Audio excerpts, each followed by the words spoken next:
Hello and welcome to Analysis. I am Deji Badimasi. Now, embattled Edo State Governor Godwin Obaseki has officially resigned from the ruling All Progressives Congress, APC. The governor announced his resignation after a meeting with President Muhammadu Buhari. Obaseki, who has been at loggerheads with the party's national chairman Adams Oshomole, was last Friday disqualified from participating in the party's governorship primary over alleged faulty academic credentials. His resignation confirms speculations of his possible defection to the opposition People's Democratic Party (PDP) after meeting with Rivers State Governor Nyesom Wike and his Akwa Ibom State counterpart now, Udom Emmanuel.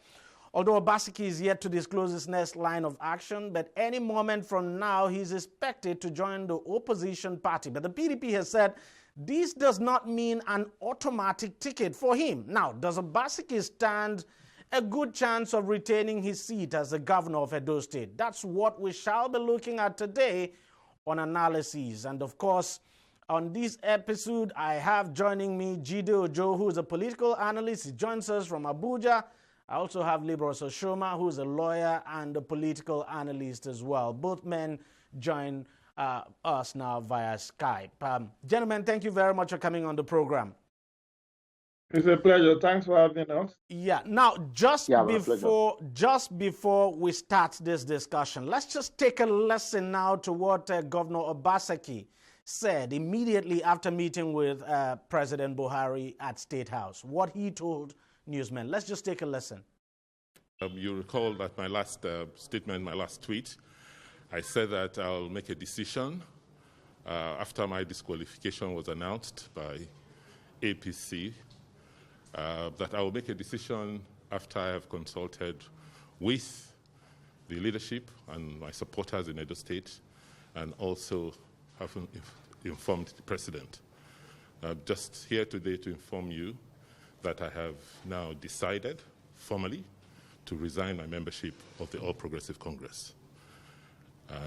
Having done that, I will now announce in the next few days my specific line of action and what platform I will be contesting the gubernatorial elections on.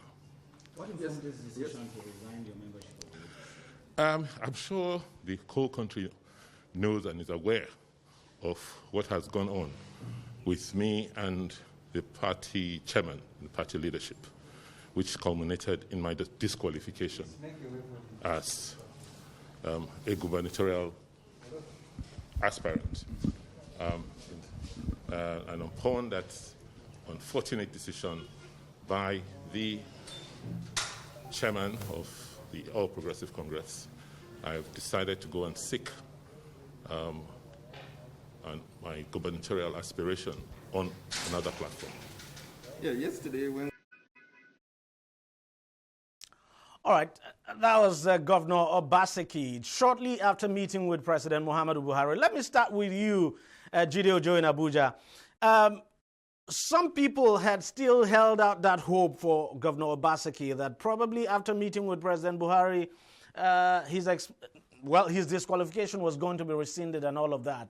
But he went in to see the president and came out to confirm his resignation from the party.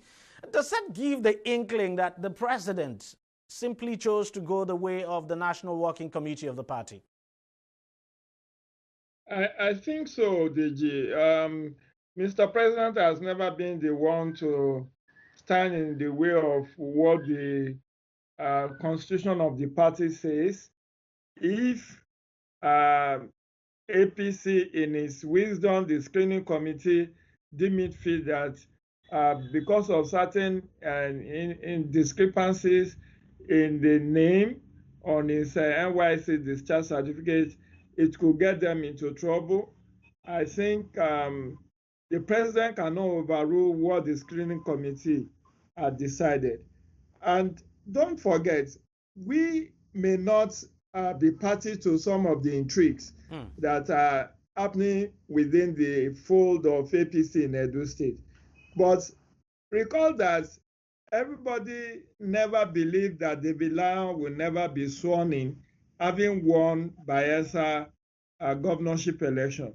Only for the traducers of his deputy governor-elect to go to court and challenge that on account of certain inconsistencies in his name, then he is not deemed fit and proper to have been nominated. And this is a very litigious society we found ourselves. Even without that, had it been that Obaseki got the nomination, or even if he was not disqualified, he could still have lost the party primaries on June 22nd. It's not a done deal that even if he was not disqualified, he could have won. That is speculative. Recall that Ambode participated in the governorship primary in Lagos State last year, and as an incumbent, still lost to Babajide Sanwo-Olu of Lagos State. Because of the direct primaries, of course. So winning a primary or getting qualified to contest is not indicating that he was going to win on June 22nd. Okay, he could still have lost at that point, or even at the governorship election in September. Okay, let me just pause you there. I'll come back to you. Libros, the fact on the ground, the general impression is that, look, Obaseki was disqualified just because of his issues now, his fight, so to speak, with the party national chairman. But the truth is that we know it goes beyond, the issue is that the crisis in the party goes beyond Obaseki and the national chairman. Now, let's just take, for instance, that if by chance there's an issue with Obaseki's certificate, wouldn't it be dangerous as well for the PDP to take him as their candidate? Funny enough, it was this same PDP that raised the issue of his candidate, of his qualification and his certificate, the discrepancies in his certificate. And I'm not shocked, though, that the PDP will accept him, because he's a sitting governor, even if it means enjoying the largesse from those states for before the next handing over. They would definitely want to. But do you think automatically the PDP will give him this ticket? For the PDP, as it stands, anything can happen, provided you have the funds to buy your way through, especially if there are no, money bags, to give him a run for his money in the primaries. And that's why you see him junketting between Port Harcourt, Uyo, and Abuja in the space of 1 week or a few days. And I feel very sad, the desperation of our politicians. I had expected that this would have been a time of retrospect for Obaseki, because the issues raised, I find it difficult that he's not been able to speak to those discrepancies raised in his certificates, that the certificates submitted in 2016, the affidavit and photocopies submitted in 2016, for which the PDP, vociferously attacked, are different from the originals that is tendering now. I find it difficult that he's not been able to come out to speak to those issues and address them, to say, well, I'm being witch hunted, or because all of these are happening because of the issues I have with the national chairman. These are the certificates. This is the discrepancies they are talking about. And this is the correction here. All of that, nobody's talking about all of that. All we hear is, oh, I'm being witch hunted because of my issue with the national chairman, and that was why I was in screen. Nobody's talking about the constitutionality.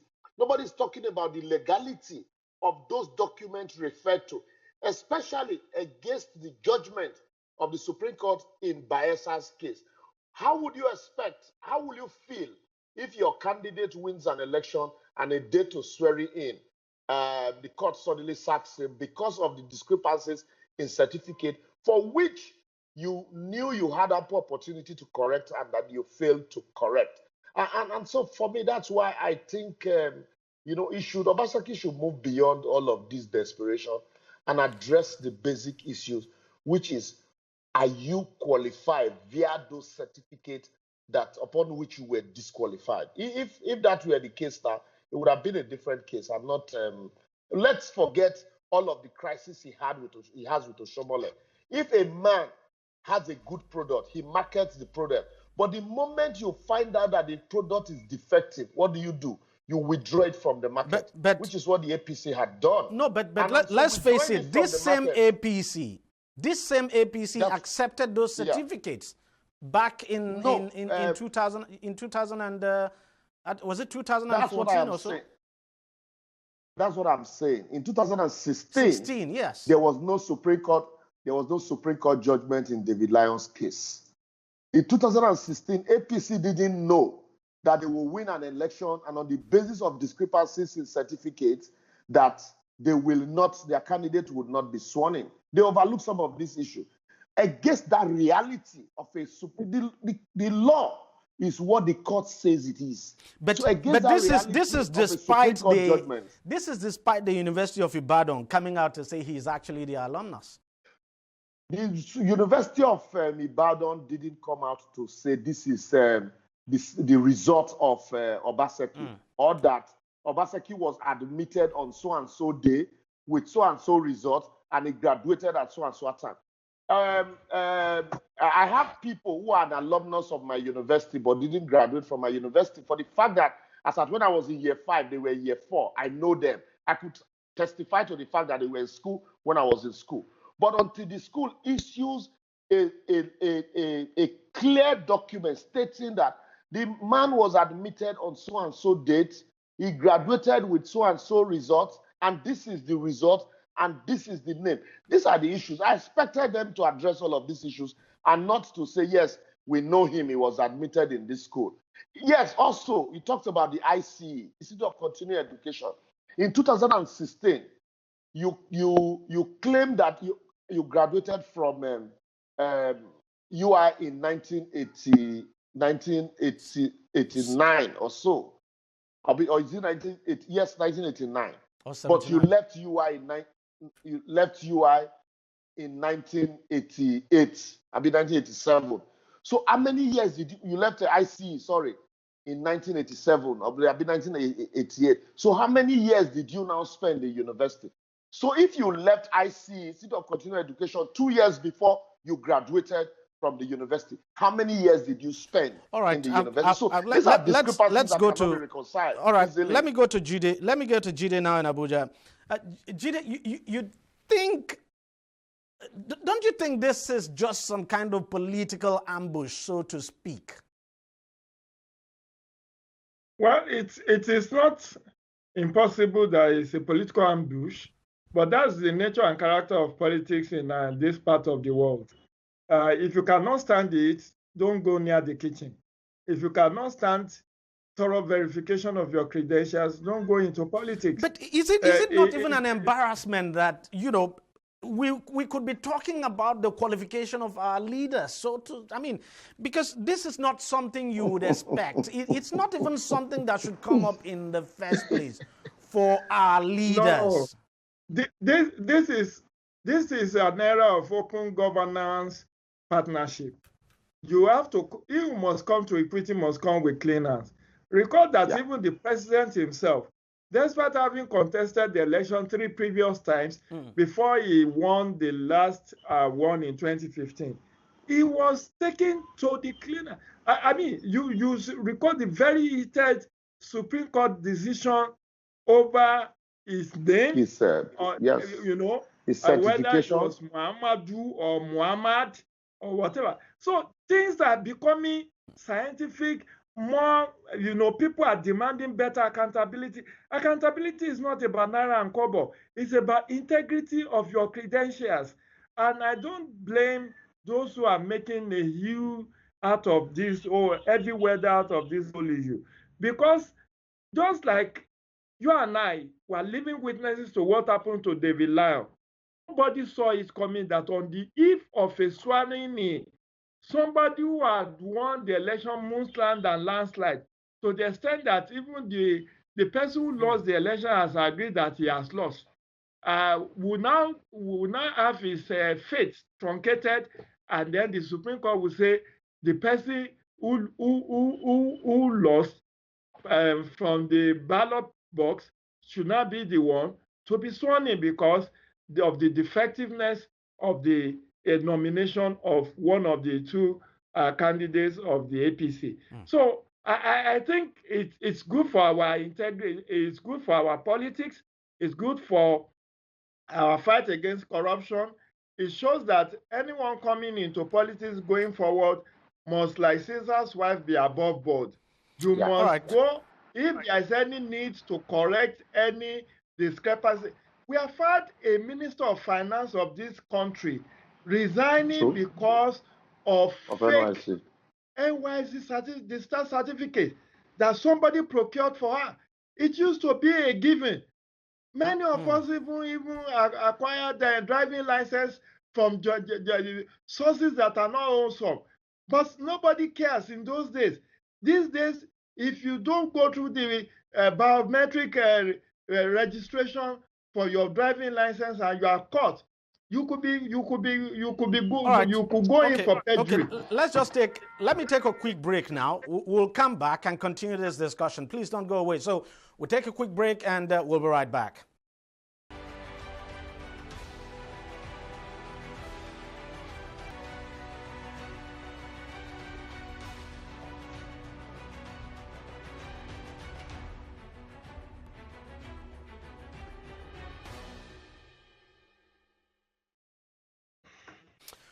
Welcome back, and if you've just joined us, you're watching Analysis with me, Deji Bademasi, and I have two guests on the program today.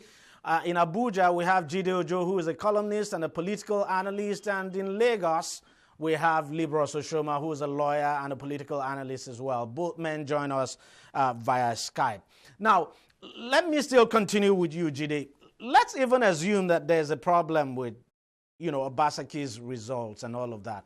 But the perception out there, the public perception out there, even in Edo State, is that, look, he was disqualified because of his issues with the national chairman. So this general perception is that, look, this is essentially a fight between the national chairman and the governor of that state.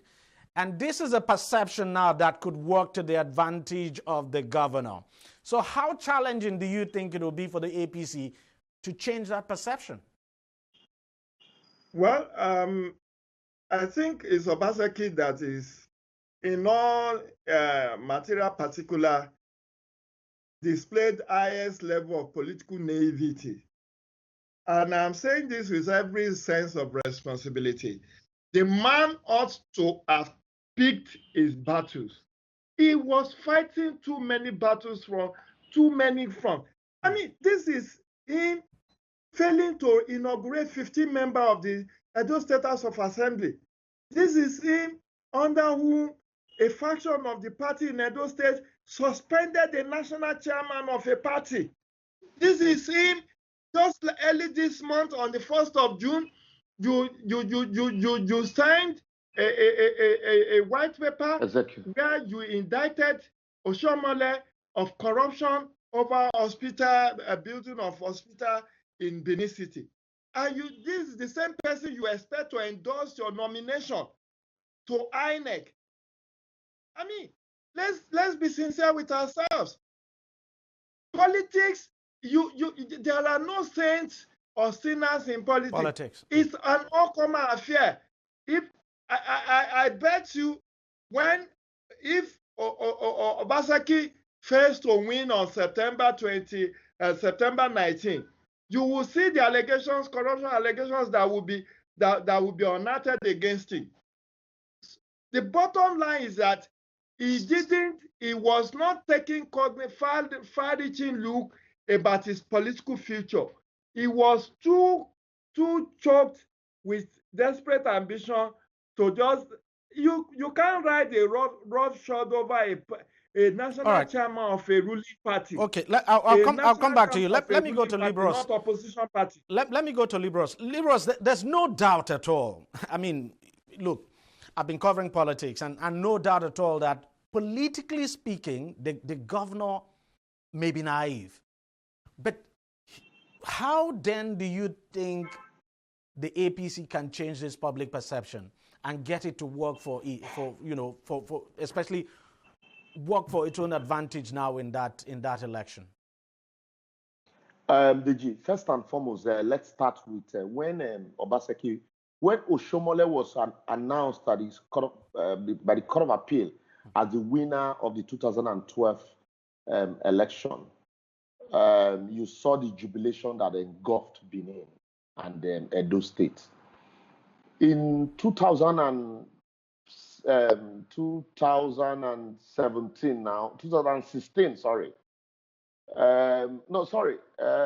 Yes, Oshomole's second term, 2012, against Charles Ahiawe, you saw the jubilation that engulfed Benin. But in 2016, when Obaseki was announced as winner, everybody went, it was like a morning in Benin because, a lot of people weren't happy. They just felt that, their mandate had been taken for granted or that, APC did rob them of their votes. And then, fast forward now to a year after inauguration, almost everybody that worked for Obaseki's emergence go back to Benin today and find out all of them, none of them has good words to say about Obaseki. So when you're talking about public perception in the social media, but when you talk about the perception of the people on the streets, including first and foremost the huddle of the political party, you will know that Obaseki, like Jide has said, actually shot himself in the foot. Starting from there, when Ngige had problem with his political godfather in 2004, 2005, he aligned with the people through infrastructural development, and that was when we started hearing that the Ngige was building roads in Anambra State. But I can speak to you now, in all the three political senatorial zones in Edo State, where has Obaseki, apart from the secretariat he renovated and the stadium they renovated, where has he gone to commission projects that will affect the life of the ordinary man? And then he talked about his political parties wanting him to open the vault, and because they want to eat, and that's so his refusal. But the people also know that Obaseki has cronies that are currently eating with him. And for those cronies, they are all sent with Obaseki. But if you are not with him, you are a sinner. Also, Obaseki contested the election on the platform of a political party. Right from 1999, the perception of this administration, go and check the records. Even when PDP were in power, what they usually do is to ensure that they do not have the national chairman from a state where they have a governor, because they know the implication, the running battles. Obaseki did not only draw a battle line with his national chairman, he drew a battle line with his party members, even at the state. If you remember, the members of the House of Assembly elected on the platform of his own party, he refused to inaugurate them. Also, they were holding meetings in Benin, thugs were sent after them. Some of the chieftains of the party who disagreed with him, their hotels were demolished. Obaseki also revoked the CFO of some party members who are not in support of him. The current Minister for State for Budget and Planning, who is from Uzanu, his wife is a younger sister to Obaseki, but his farm was destroyed by Obaseki because of political differences. So all of this, and... All right, gentlemen, I'm afraid I think we'll just have to leave it there. Jide, let me just quickly go to you for your last word, because we're completely out of time. But just in 1 minute, what would be your last word? My last word is Obaseki should temper his ambition. He's too desperate to retain that position. He should not forget that Yamu was the secretary to the state government of under Oshiomhole. And against all odds, he was preferred over and above Pius Odubu as deputy governor, over Yamu to the extent that Yamu was run out of the party, he has to go and contest under PDP. What goes round comes round. Now Yamu is the new bride that APC is hoping will bring about a change of fortune in the party. It's so funny how politics play out, isn't it? How politics play out, but though a leopard may not be able to milk a cow, it can spill the cow. It can spill the milk. So APC should handle Obaseki with care, even after denying him ticket. Why did you say that? Well, because he may play the spoiler's role. He may just pump money into the opposition and destabilize the ruling party in the state, knowing full well that he is no longer a stakeholder. And we know that election, there is something called protest vote in election. But in all honesty, does not say Obaseki winning a re-election. Well, even in politics, you can never say never anyway. And besides, the PDP may not be a spent force. It does not look like somebody who will win on September 19, 2020. All right. Jide Ojo, columnist and political analyst, thank you very much for joining us on the program and for your thoughts. And of course, from Lagos, we had Libros Oshoma, who is a lawyer and a political analyst as well. Gentlemen, thank you very much for joining us on the program. It's on that note, we thank you very much. We just have to end it, and thank you all for watching. We're back again later in the week to discuss another topical issue. Bye-bye.